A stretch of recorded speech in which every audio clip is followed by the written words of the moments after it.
to the No Cap Sports Show podcast. I'm Coby Turner, your guest host again this week, filling in for the Big Four, Fredo, Jay Mills, Mills Lane, and Mo Money while they out enjoying their time on vacation. But we're going to hold it down for them, and I brought my hard hitters with me.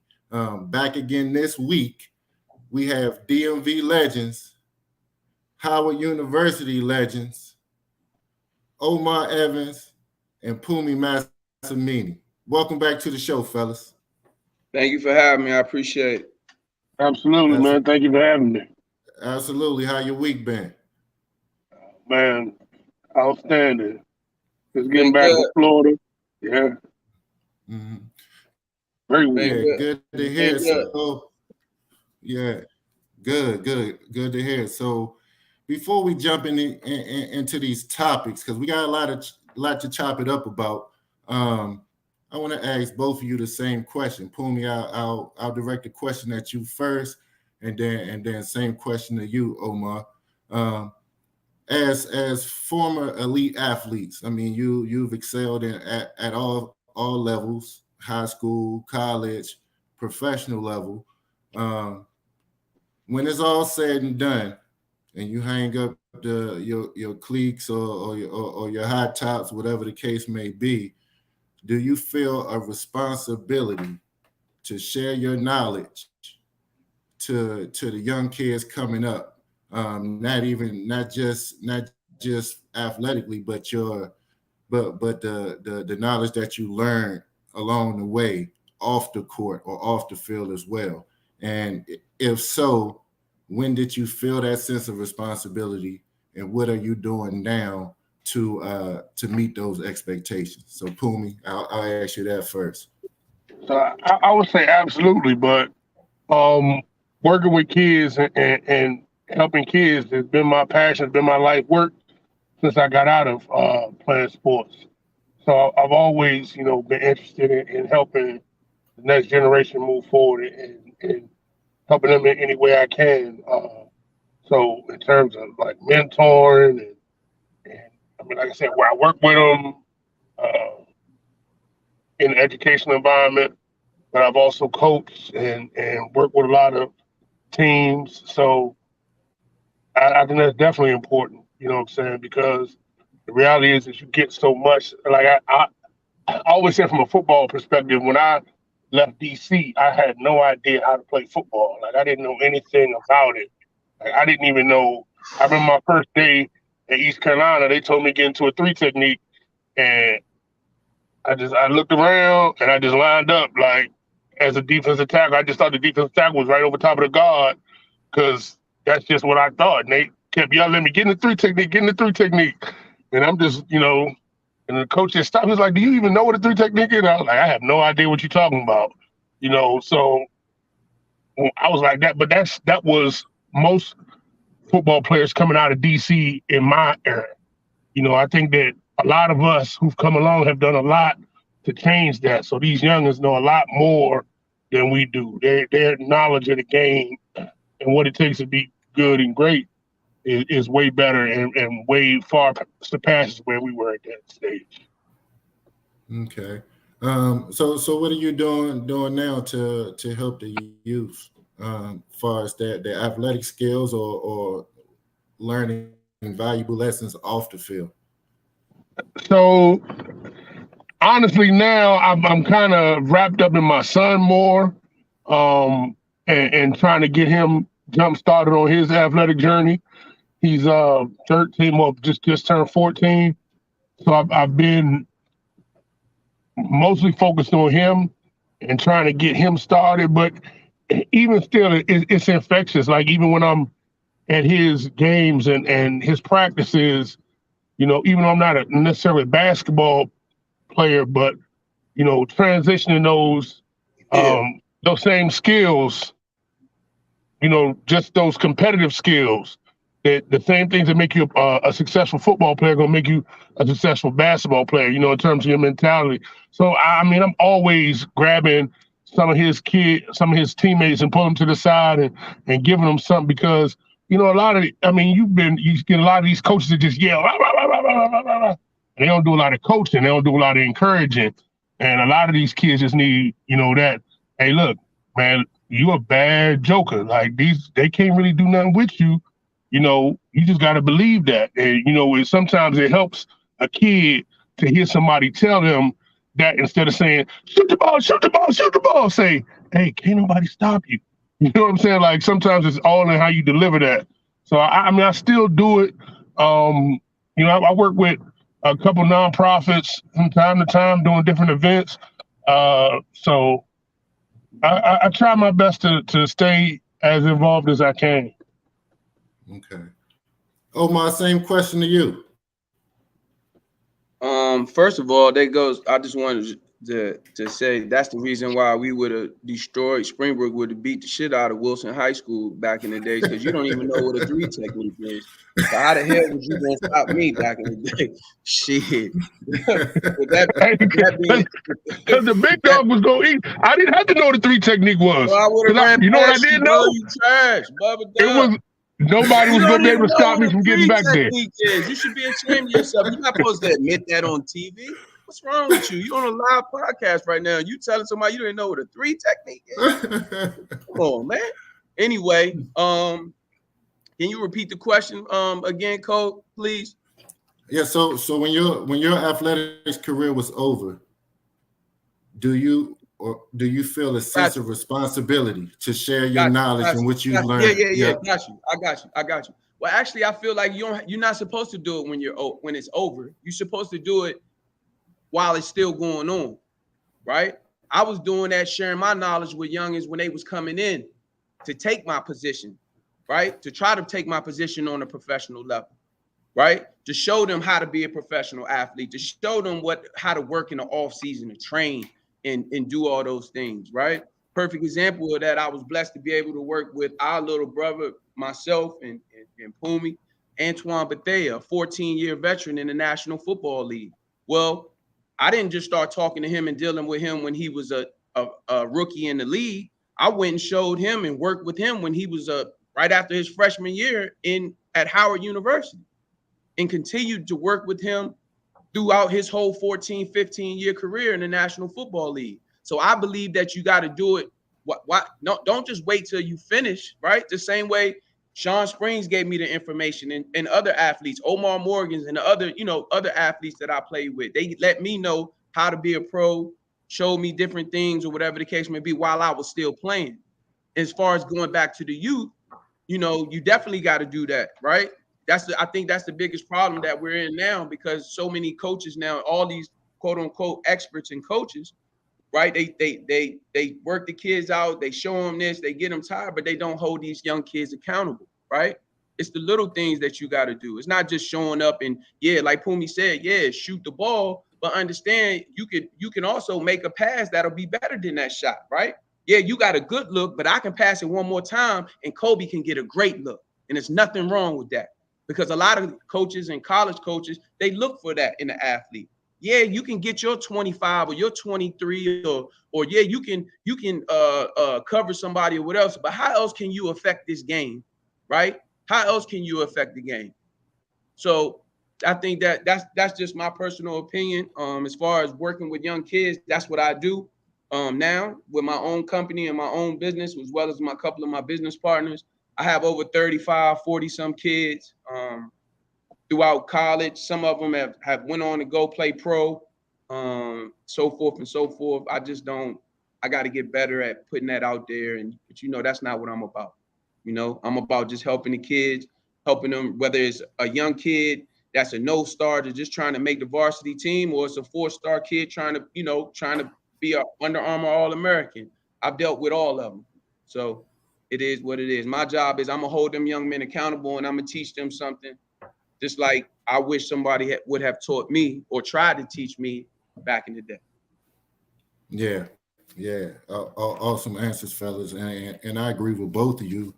And it wasn't brought to my attention until recently that along the way I helped a lot of kids and a lot of folks, even my age, coming up in their athletics career on and off the court, but I didn't know I was. I was doing it inadvertently, and I Right. had this past spring. I was in Dayton, Ohio. Went to visit my alma mater, and one of my former teammates, he played the same position as I did.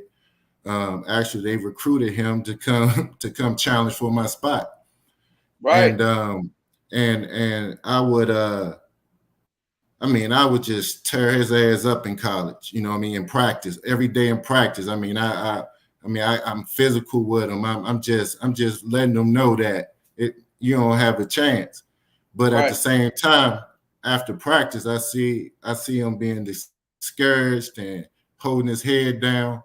I pull him to the side, give him a hug, tell him how well he was doing, keep fighting, you're doing a great job, and just give him a little tricks of the trade to help him out in his career. And he ended up transferring from Dayton and went to Wright State and became first team all conference, and he even have his jersey up in the College Hall of Fame for I think he made like the most 3-pointers in college basketball in his career out there. So he had that heart to heart with me and thanked me for helping him in his career, and that that was really heartfelt. Yeah, absolutely. That's awesome. All right. That's awesome. Yeah. So fellas, we got a lot to rap about, a lot of topics today, and one hot sports topic that doesn't seem to be cooling down anytime soon is the NIL deals in college sports. The new rule where college athletes can earn money or be compensated for their name, image, and likeness. So I'll pose this question to you first, Omar. How important would a NIL deal have been to you if it was out when you came out of high school in choosing or selecting the college you went to? What? That's the number one thing that's important to me. Yeah. Why? What, man? That's number one. That's number one. That's number one, because I'm not worried about whether or not I'm gonna make plays. Old dog gonna make plays. That's easy. The bottom line is you guys gonna capitalize on what I'm doing out here. I'm gonna capitalize too. And Evans, moms, pops, I would have had that locked down. And I had the perfect mentor, Sean Springs, who came before me, right? So imagine if the NIL deal was down there back in the days when he was coming out, 97, whatever, when he came out, all I had to do was follow his lead. What? I would have went to class and made sure I was straight. Everything would have been locked and loaded. Why are you laughing? You didn't go to class. What are you talking about? I would have went to class and everything. I would have had to learn how to market myself. Guaranteed. Yeah. We was already marketing myself, but now that business class or whatever, that whatever it is now, I'm really locked in and focusing on what it is I'm doing, because I'm working with agents, I'm working with lawyers, I'm working with all that type of stuff. So that would have been very, very important, right? The education piece, no doubt, right? I say that for all the kids out there.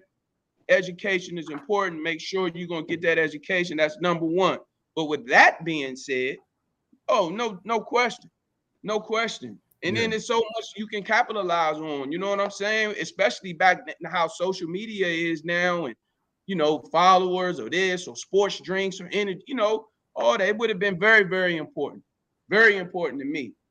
No question about it. They got to have that in place before I'm telling my mom, don't even answer the phone if they don't have an NIL thing set up.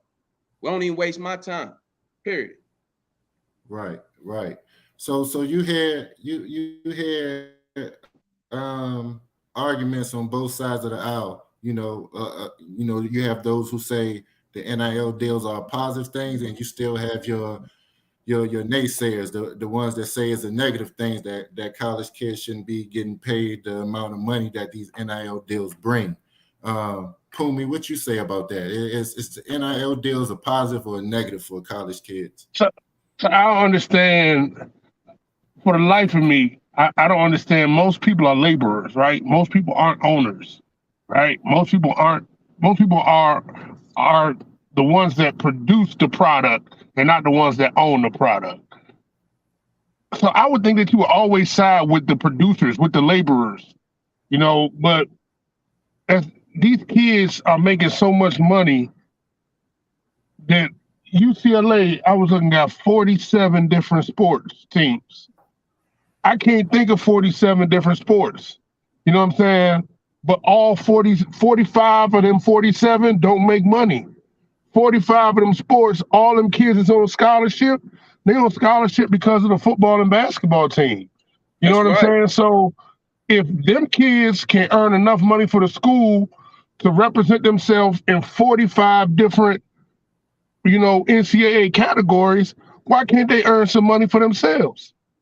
So I'm all for NIL. I'm all for it's one of the biggest travesties of the 19th and 20th century was the way that they did not allow college athletes to get paid because it was so much money. I mean, it continues to be, but there's so much money in college football and basketball. You sold a whole lot of hot dogs at Dayton. You know what I'm saying? You sold a whole lot of hot dogs. I guarantee you that. What I'm saying? There's a whole lot of parking. It wasn't too many empty seats in that arena, was it? Back then. You know what I'm saying? So you sold out every home game. And my point exactly. You know what I'm saying? And what you get up and they tell players you get a free education. But my point has always been we recruit so many of these young black inner city kids and country kids, and we put them in these outstanding institutions, right? But when you were paying kids with education, if you sending a kid to the University of Alabama, but they really a community college kid, they can't take advantage of what you paying them with. You know what I'm saying? So now, at least jokers getting some money in their pocket, hopefully, and you'll be able to start your life off right. So if you go to college and you play for 4 years and you don't graduate, you should graduate. Hopefully you do. But the reality is everybody's not going to. And if you don't graduate, but guess what? You got $300,000 after your 4 years, to start your life off with. That's a great thing. You know what I'm saying? You got $400,000. Hell, you can have $75,000. But that's something that you have that's tangible. That's saying, you know what? All right, now I can start living my life. I can, buy a car. I can put a down payment on a house. There's so many things that you can do that now your life doesn't. Because there's so many people that played and they got absolutely nothing. You know what I'm saying? Yeah. They got nothing. Yeah, but a hard time. Absolutely. Oh, shout out to E, Big E. What up, cousin Brand? What's up, Brand? What up, Shamar? What's up, Shamar? Double O's in the Omar, what's happening? What's up, cousin? Yeah. So last week we had a discussion about some of the blue blood universities moving on from their conferences and going to the Big Ten or to the SEC. How much of an impact do you think the NIL deals have on those schools leaving and going to conferences like the Big Ten or the SEC? Like I said, bro, the college sports has been a business. It's just now that the business is being out and it's for everybody to see, right? It's been a business, and like we talked about, and if I'm a college team, and Mpumi and I, we disagreed a little bit last week with the UCLA thing, or top. My thing is, if I got a chance to go to the one of the biggest conferences there is, and they're gonna write me a check for $100 million for my sports program, right? That's a no-brainer. That's a no-brainer. It's a difference of what I could have got back in the days of or even now. It's a difference of what a kid can get at HBCU or at a Richmond University, or even at a like Mpumi was saying, even it could have a kid who could be a top tier projected whatever NFL draft prospect, but he might be at Richmond, right?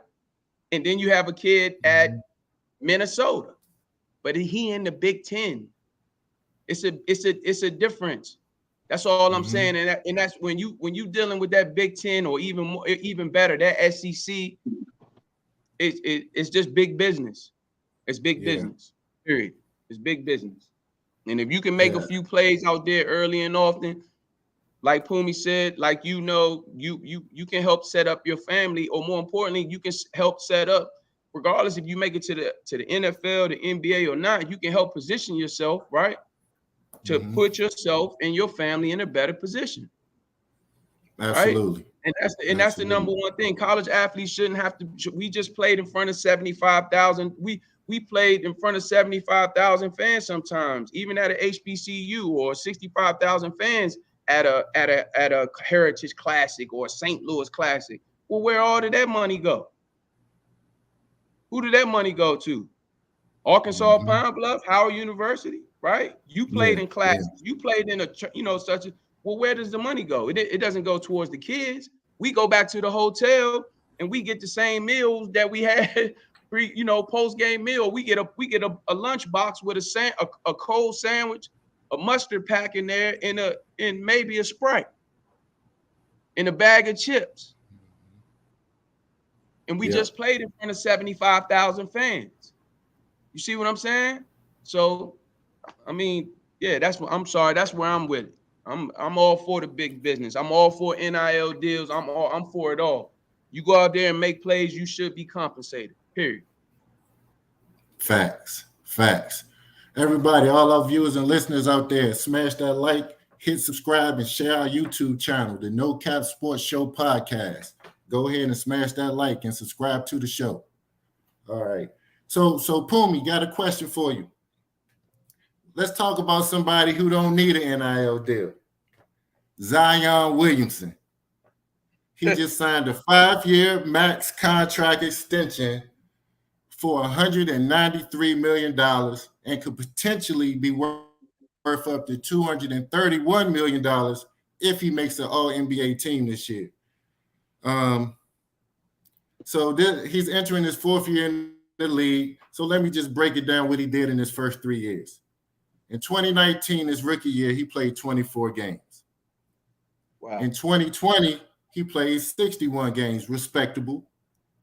And then last year, of course, we all know it was a big donut. He didn't play in any games. When he did play, he averaged just under 26 points a game, 7 rebounds, shooting 60% from the field.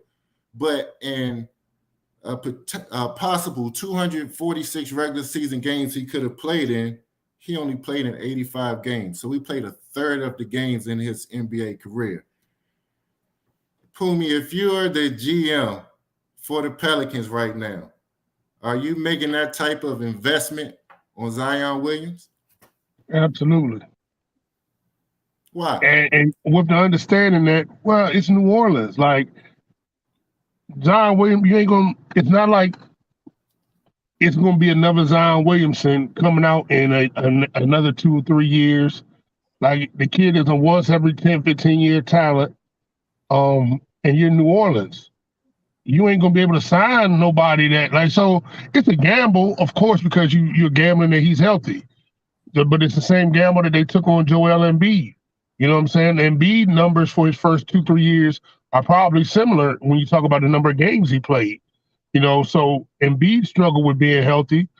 And after he flipped, now he's healthy and he's playing 70 games a year, 65, 70 games a year. One of probably top 3 or 4 players in the league. You're not getting that in New Orleans. Ain't nobody coming to sign. Who's the last free agent that went to sign in New Orleans? You know what I'm saying? So any talent that you have in New Orleans, you got to keep it. I mean, and New Orleans got something cooking down there, like with Brandon Ingram and CJ McCollum. He like, shit, man, if we can get Zion healthy, we might have some shit with us now. I think that he does need to lose a couple LBs, you know what I'm saying, just because of the wear and tear that it's going to give on your body. Like even Charles Barkley said, like, he was a dog, but he just found out that I can't play at 270.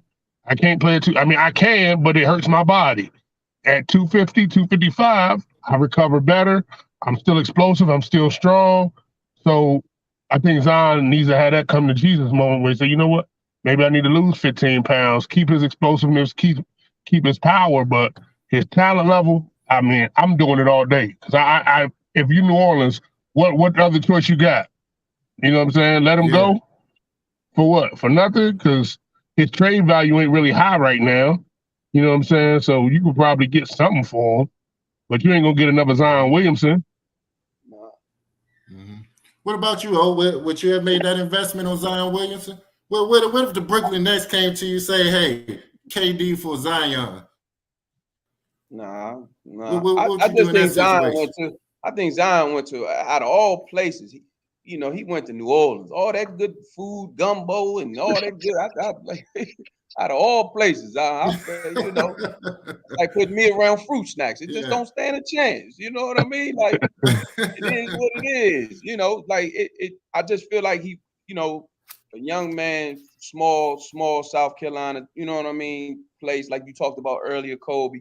Small town and get down there, all that money or whatever. And I just feel like he was playing, but he was already eating and stuff like, and like you said, his body can't cover all that, can't hold all that weight, and he down there in New Orleans eating poor boy sandwiches and snacks and oh no, man. So, but on a serious note, on the business aspect, it's I look at the game differently, man, and from an owner aspect, like Mpumi said, I need to fill these stands up and give these fans, I got like you said, and they got a little good nucleus with McCullough. I'm a big McCullough fan, love McCullough, and I think Zion, because it goes back to your first question, Coby, about learning from pros, right?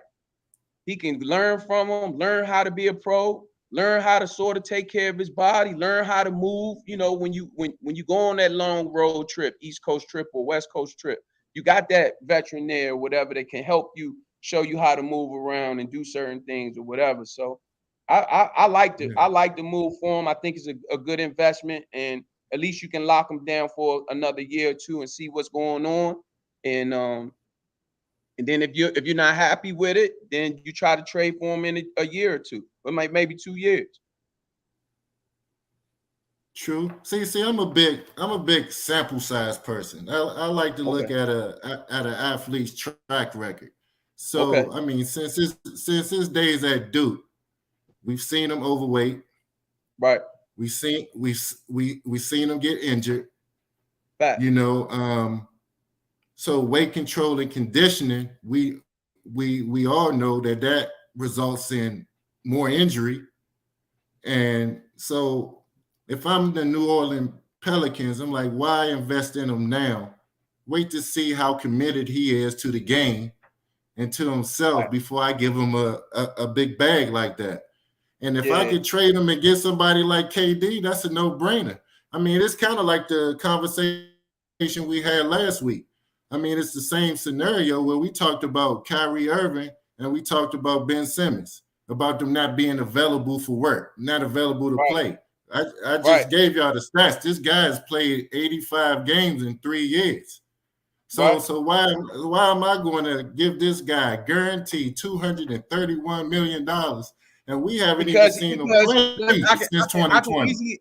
I can easily answer that question because he goes on YouTube and dunks and does crazy dunks or whatever the case may be. And it's going to be and them seats going to be filled with them little kids that's watching. They got them Zion Williams jerseys and he going to sell out my arena. And them hot dogs that we talked about and that poi boy sandwiches and them that gumbo, all that's going to be pricing them beers and all that I can sell it out at the concession stand because them little kids, they going to hope, right? Because they don't know, they buying them tickets and them season tickets in advance. Right? Because at one point, I think Zion Williamson, when he came into the league, he had top 5 jersey sales in the NBA. And I don't even think he had or top 10 and hadn't even played a game. Yeah, extremely popular player. Extremely popular. What I'm saying is I can affect the culture without me playing. Think about it. When he does a dunk, you think that's not orchestrated when he goes and shows he can dunk or whatever, and it's in the gym. And then all of a sudden he get 1 million hits. Come on, man. Yeah. So my only pushback, Coby, or your point is, he's still a kid. Like, he's a pro, yes, but the reality is, all right, he's a man and you got to grow up, blah, blah, blah. But Zion really should be a rookie coming out this year. You know what I'm saying? He really should. No, I'm sorry. He should have been a rookie last year because he did 1 year at Duke. You know what I'm saying? So his maturity level. So where you going is I think that he had his first 3 years. You talking about maturity level? What you talking about? I'm talking about your maturity level and understanding. But I don't want to hear anything about his maturity level when we already seen Kobe, LeBron, T-Mac, Kevin Garnett. Kevin Garnett, Carmelo Anthony. All of these guys came into the league at 17, 18, 19 years old. They never changed the game. Their bodies was in shape. They played majority of the games, and you see what they became as they progressed through their career. This guy is starting off on the wrong foot. You talking about, but you talking about the cream of the crop. You talking about the top. You ain't talking about you ain't talking about Darius Miles and all the. Got 231 million guaranteed. That's cream of the crop. No, I'm saying his talent is cream, but what I'm saying is it's still a lot of them youngers that come in. It's not everybody maturity. Everybody not Kobe. Everybody not Kobe. What's maturity got to do with me coming up and showing up to work every day, Mpumi? What's maturity got to do with saying I can't eat that poor boy sandwich and that gumbo sandwich or them margaritas down there, and I got to go to work? That's maturity. Tell me this. That's maturity. That's called loving the game. No, that's a difference. All right, did you? I just watched JJ Redick when he said when he was saying, man, my sophomore year, I was drinking 30 beers a week. He was I was drinking. JJ Redick, and he still killed. And what I'm saying is, he said, and I did, and I realized I can't do that shit at 24, 20. The shit I was doing at 21, 22. So what I'm saying is, everybody reaches a level of maturity, and in your level of maturity, you understand, like, damn, this I can't. I got to be a pro, and it's the way I got to be a pro. All right, Mpumi. So look, I'm gonna use your own argument against you. You remember last week how you said LeBron and Brittany Griner not the same? JJ Redick and Zion, they not the same. They're not in the same conversation. How can you compare JJ Redick to Zion? Zion is supposed to be one of the greats. He's supposed to be one of the people that's going to be the face of the league for years to come. And I'm looking, like I said, back to my point. I look at track records. Look at Ben Simmons' track record when he was at LSU. Did he play the whole year? Didn't he sit out games? Yeah, he did. How many games Kyrie played at Duke? We saw it. Before it happened. That's what I'm saying. So we seeing it with Zion right now. It's the same as a repeating cycle. But look at that. I agree with you, Kobe, but see, we love the game so much, and we look at it because we have a passion for the game, right? Yeah, but I agree with you on the business side. I get you. That's all I'm saying. On the business side. That's all I'm saying. That's why I say because you before CJ McCullough, Brandon Ingram went there. They traded Brandon Ingram to go there. Basically to get rid of him, and whatever happens. Now CJ McCullough goes there, and now all of a sudden they make a good push and they go to the playoffs, and they show that that's a young up and coming team that can make a little noise, especially if they get Zion. So I agree with you 100% with what you're saying, but I was just saying on the business side, you know what I mean? Yeah. I got to give these kids. I got to give them something to try to come see and something to be. Yeah, gotcha. And I agree with that 100%. I was coming from the angle of the competitive side, where I know Brandon Ingram and CJ McCollum at some point they want to win some games. You know what I mean? Right, so they're gonna look side at this dude like he's supposed to be our franchise player, all NBA player. He's never here. Or when he is here, he's 330 pounds. And he's one explosive move away from knee injury, ankle injury, some type of joint injury. That's all I'm saying. So I would make him commit to himself, commit to to the game of basketball before I will give him a bag of $231 million. I'm sorry. Great. No, yeah. I 100% when you look at it like that, for sure. You see Yep. your nephew Skylar Springs, where he posted the question that he posted. Skylar, What's up, Skylar? If KD Software wasn't out of the Nets, what's y'all take on him and Kyrie leaving?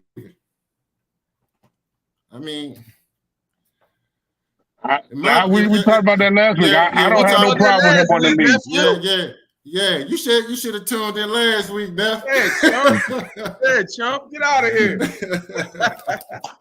Appreciate it. Hit the subscribe button and watch the show.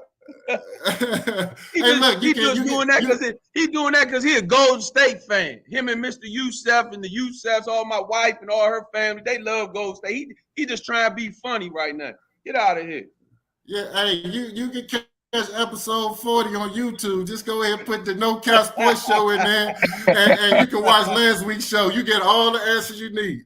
There you go. All right, so let's talk about somebody else. This is a player that is looking for the Zion Williamson bag. And I'm talking about Lamar Jackson, quarterback from the Baltimore Ravens. Here we go. And you already know I'm biased because he's my favorite NFL player, and he made me a Ravens fan. So I'm a little biased, but at the same time, his stats show that one, he's been first team All NFL. He's been a league MVP. He's been a Pro Bowler. He's only lost 12 games as an NFL starter in his entire career. And I'm looking at this, and I'm looking at other players around the league, other quarterbacks around the league that is getting this big bag. And I get it. They the prototypical quarterbacks and the guys that people like, oh, look at his arm. Look, he's 6'6", he's 230, and, all of this good stuff. But what Lamar Jackson has already accomplished in the league, and what he's asked to do for Baltimore Ravens, he's asked to do more than anybody I've seen from any other team in the league. No question.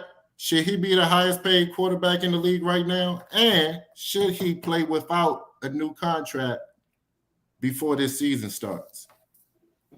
So, Mpumi, go ahead, Mpumi. Oh, go ahead. Oh, you want to go first? Go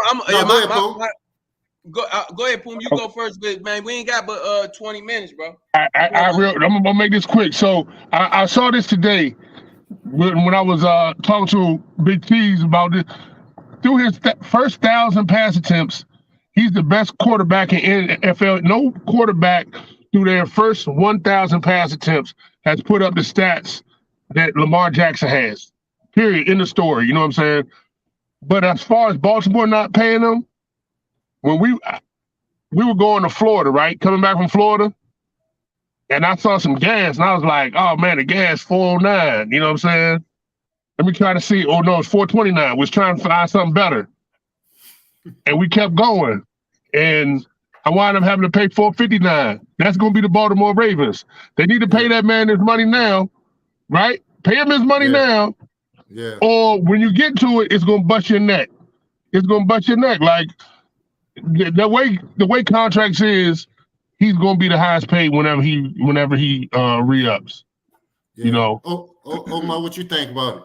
I'm quick. I think I think he should be in the top 3, top 4 highest paid quarterbacks.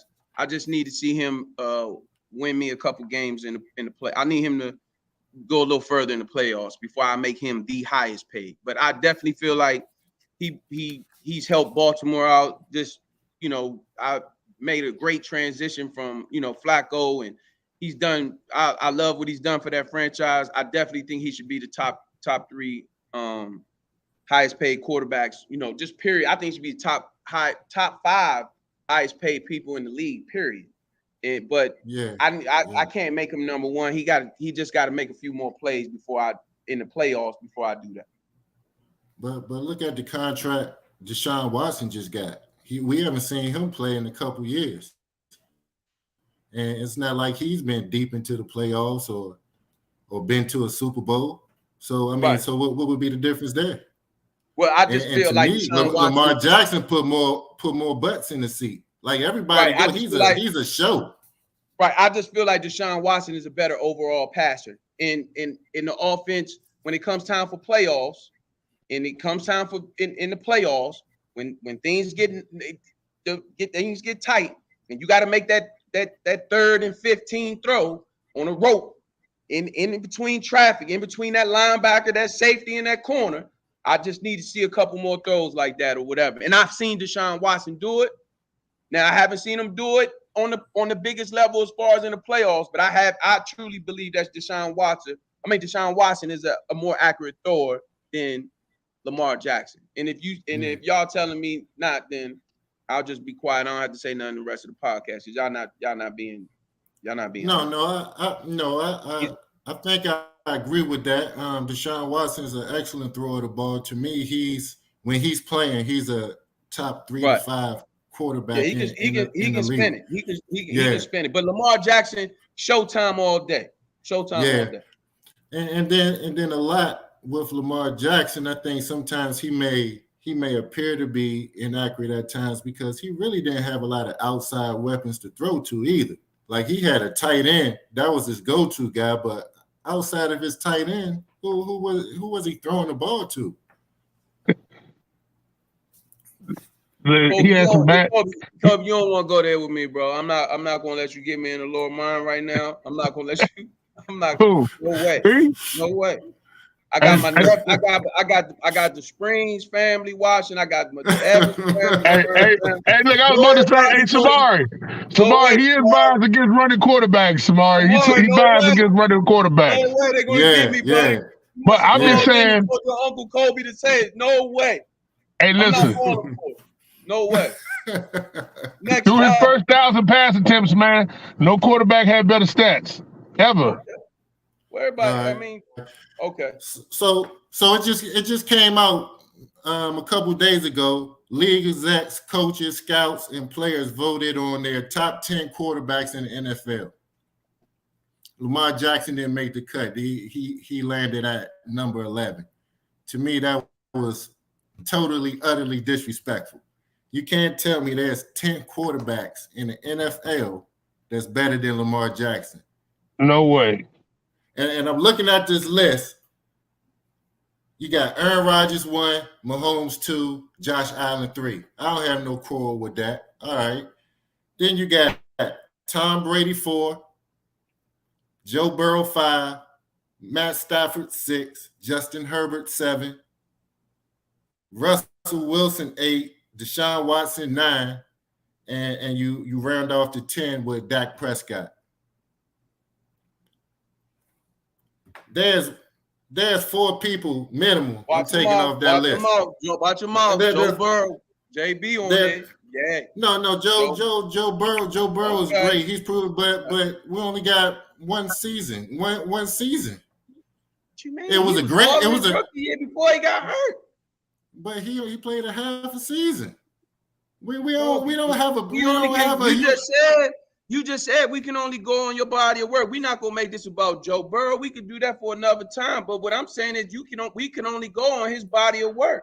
And his body of work shows that he's a baller.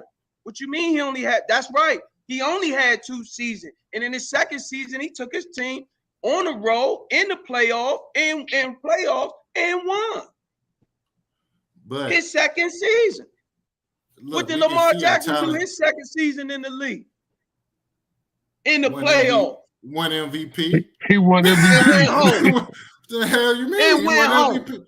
37 touchdowns, 6 interceptions. That's what he did. You right. And then he watched the Super Bowl with us. I get it. Your man had a good season. They went to the Super Bowl. Congratulations, man. You know we ain't gonna bring that topic up right now. But I don't agree with the list. No, I don't agree with the list. It's no way possible. Dak Prescott should not be on the list. That's Sean Spring's favorite quarterback. Trash. Russell Wilson shouldn't be on the list at this point. Maybe once upon a time, but not now. No, not now. Justin Herbert should be on the list, but Justin Herbert should be on the list. He should be on the list, but not in front of Lamar Jackson. I think Russell Wilson should be on the list. I would have a bigger problem with Matt Stafford. Like Matt Stafford, yes, you won the Super Bowl, but I don't think Matt Stafford at this point right now is a better quarterback than Lamar Jackson. Can I just say something real quick? It's going to take me less than a minute. Or Russell Wilson. Sometimes things come out business-wise and things, all of a sudden this list comes out, this top 10 list, such, and doesn't have Lamar Jackson on it, right? You don't think that, right? Isn't that sort of, you know what I mean? Like, okay, so now y'all don't have me on this top 10 list when my contract is up, such and such and such. Right? 1,000%. All right, look. I play like I don't know what's going on, but you better believe I understand the game, brother. I understand the game. They know what they're doing, but Lamar know what he's doing. But to answer your question, what you said, Coby, it's no way possible. It's no way possible I'm stepping foot on a training camp field. Nothing. Baltimore Ravens will not see me until I get what I want. Period. They're not gonna hear from me. They're not gonna hear from my agent. Well, he don't have an agent, but they're not gonna hear from me until they at least in the ballpark. Period. And if you think you can replace me, then go ahead. Go ahead. 100%. You better trade me or get something for me because I'm not showing up to work. I'm gonna be somewhere, 100%. Florida, Arizona, California, down there where I'm from, working on my game, throwing the ball, getting right, staying in shape. Yeah, period. 100%. And every time I wake up, I'm gonna send my owner a text.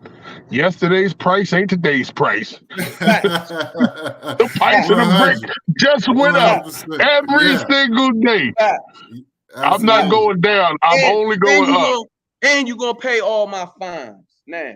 And you're gonna pay every one of my fines. Period. Mm-hmm. Viewers and listeners, remember to smash the like, hit subscribe, and share our YouTube channel, the No Cap Sports Show Podcast. Smash that like button, hit subscribe, and share our YouTube channel, the No Cap Sports Show Podcast. All right. Let's switch speeds a little bit, fellas. Anybody catch Wimbledon over the weekend? We had Wimbledon Championships where Novak Djokovic defeated Nick Kyrgios in 4 sets, winning his 21st Grand Slam title and building his case for arguably the greatest tennis player of all time. But my focus is on Nick Kyrgios. This young guy from Australia, who black folks, we view him as a brother. You know, he's labeled as the bad boy of tennis. Most people say he's the most talented tennis player on the tour. But the only thing holding him back is his mental stability. His mental game hasn't caught up with his physical game. But in the past 2 weeks in Wimbledon, he's played the best we've seen him play. He kept his mental game pretty even keeled. He went off a little bit in the championship against Djokovic, but do you see him becoming that person that our community, the African American community, could back in tennis like we did with Serena and Venus? Because we never had that on the men's side of tennis, that we just had to go turn the TV on and watch a tennis tournament because we got one of ours that's so good and excelling and winning championships. Do you think he's that person that we will identify with going forward? I don't know enough about him. I haven't even seen him play. Perfect. But hey, I love him, Coby. I love him. I love how he handles the media. I love what he said about the media when they told him he couldn't wear about the dress code. And they talked about, and they said, well, why'd you wear those red and white Jordans? He said, because with white shoes. He said, because I love Jordans. And then they said, well, you can't wear white and red Jordans or whatever the case. He said, well, no problem. I'll wear the white ones then tomorrow. Right? Yeah. I love that. You're not going, I'll follow the rules, but I'm going to follow the rules and I'm still going to continue to do what I'm doing. And I think as he as he goes against these jokers and stuff like that or whatever, they know he coming. They know he coming, and I love him.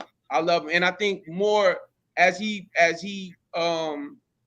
plays more and plays and gets to the more semifinals and things like that, and more people get the chance to see him and really get to know him, right? Do more interviews and, you know, be in more magazines and interviews and stuff like that. I think people will get a chance to see his story and see how far he's come. Absolutely, absolutely. So probably the biggest story from Wimbledon over the weekend is that due to the war between Russia and Ukraine, Wimbledon banned all Russian players from playing in Wimbledon this year. So they didn't want a Russian participant, and they was trying to prevent it from being a Russian champion. Wow. However, Elena Rybakina, who represents Kazakhstan, won her first. Yeah, she won. Yeah. She won her first Wimbledon this year. She's 23 years old, but she's Russian. Right. She's from Moscow, and she became a national of Kazakhstan 2 or 3 years ago because the Russian Tennis Federation decided not to back her financially because they didn't believe in her talent. They didn't think that she would be a champion. So she did what several other women from Russia did, moved to Kazakhstan, became nationalized there, and represented them. So do you think this banning the Russian players backfired on Wimbledon? Do you think it's kind of like in your face? Yeah, for sure. It blew up in their face. And the crazy thing about it is, at the match, the actual the president of the Kazakhstan or whatever, he was there at the match, right there sitting next to the I think the young lady's parents and stuff right there at the match in the finals. Yeah. So, it backfired for sure. Yeah, and Russian officials. So the president of the Russian Tennis Federation made it a point to come out and announce that Elena Rybakina is our product. That's what he said. So he just, you know, throwing salt in the wound. Yeah. No question. Yeah. All right, fellas, it's time to play rapid fire. Y'all know what it is. We played it last week. I'm gonna give you two names, and you choose one who you think is better. So I'm gonna start with you, Mpumi. And I threw at least one in there where I think it's gonna be difficult for both of you to answer these questions. And when we see each other, y'all gonna owe me a shot. Or I'll take a 1926 Padron. Either one to do. All right. So Mpumi, Derrick Rose or Ja Morant? Ja Morant. Okay. Public school, private school? Public school. Mike Tyson or Ali? Ali. Executive 3 AAU team or DC Assault? DC Assault. You smoking. You smoking. Man, you out of your mind. And here go the tough one. Better athlete. Timber or Thandy? Who's the better athlete? You got to give me an answer. Hurry up, bro. Hurry up. And for our viewers out there that doesn't know, that's his brother and his sister who was both elite athletes, played the better athlete. Tony probably is naturally a better athlete. Timber the harder worker. Facts. It's not even close. Tony is a monster. I see you answer that like try to be politically correct. You didn't really go with one or the other. He's a harder worker. She's the more time. Oh man. Hey, listen. Yeah. Hey, Brent, I didn't like those answers. Hold on, hey, listen, man. We ain't talking about 92, 91, 92 executive 3. Cobe, man. Go ahead, Cobe. Don't pay attention to Cobe. 93, 94, 95, and 96. All right. Oh, Michael Vick or Lamar Jackson? Yeah, right. Michael Vick, man. Sugar Ray or Floyd Mayweather? Sugar Ray, not even close.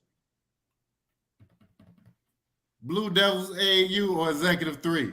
Not even close. Silver Spring Blue Devils AAU team. Shout out to Rob Jackson, Treon Richards, the whole mob.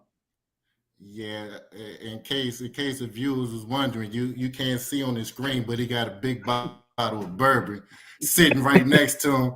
So never mind his answers. He's a little off right now. So don't. All right, forgive him. All right, Chris Brown or Usher?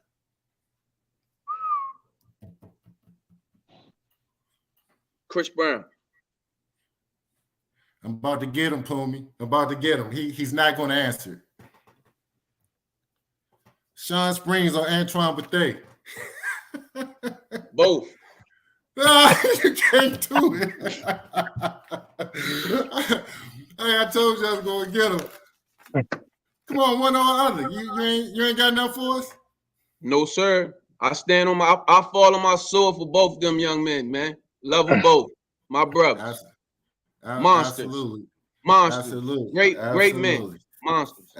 Absolutely. No question. Listen up, viewers. Thank you for tuning in with us today. That's our show. Remember, smash the like, hit subscribe, and share our YouTube channel, the No Cap Sports Show Podcast. Thank you for listening. Thank you for viewing. Remember, you can catch this on all social media sites and YouTube. So thank you for the support. Salute. Good night.